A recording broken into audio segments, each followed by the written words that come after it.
Okay, this is the Trail Life Martial Arts Badge 1C. The list safety guidelines for practicing martial arts.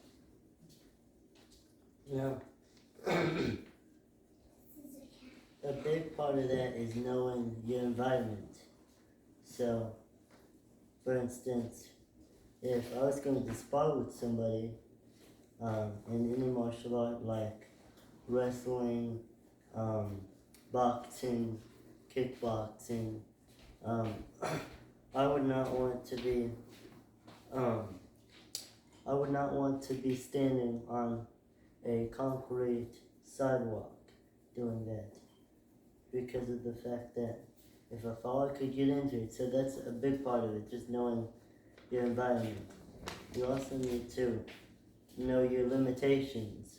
For instance, I'm not going to do something that I think might injure me or injure my opponent. Of course, if you're competing in a martial art or sparring, you're not trying to injure your opponent. You're just trying to practice that martial art. That's injury is never the goal in martial arts competitions at all. The goal is just to have fun practicing the martial art and to show who's better at it, but not with injury.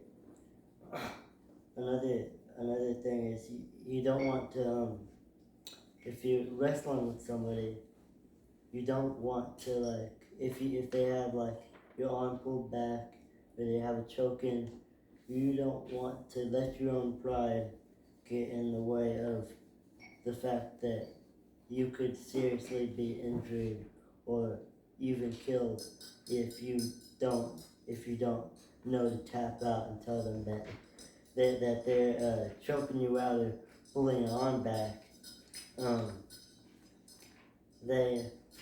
Okay, so you need to know your limitations, what you can and can't do, what you should do, what you shouldn't do, because some things you might want to try to do might end up with you getting injured, your opponent getting injured.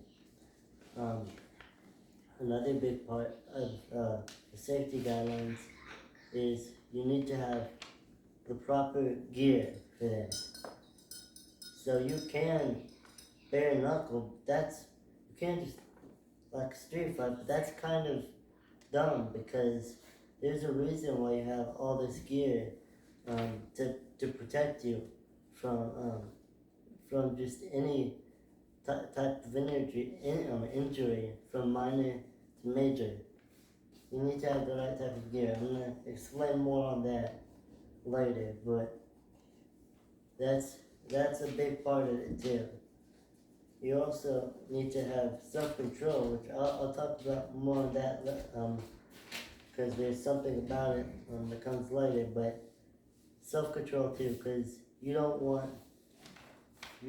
want to intentionally just destroy your opponent. You don't want to just walk through them because if you were fighting somebody that could just walk through you, you wouldn't want them to do that because then you're not going to learn anything. They just walk through you. And you have self-control. And even stuff like doing submissions. You have to have self-control because you need to know when to let go. You need to know how to do it so that you're not going to injure your opponent.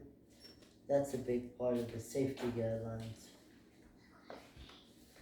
There's even some areas on your opponent that you shouldn't hit, like the neck, the groin, the back of the head, the spine, because if you purposely hit there, you even accidentally hit there, those could cause, well, maybe not groin shots, but spine, back of the head, neck, those could cause long-term injuries, and if you keep on doing it, it could really add up, and it'd be a bad day for that person, and they would not be able to practice martial arts for a pretty long time.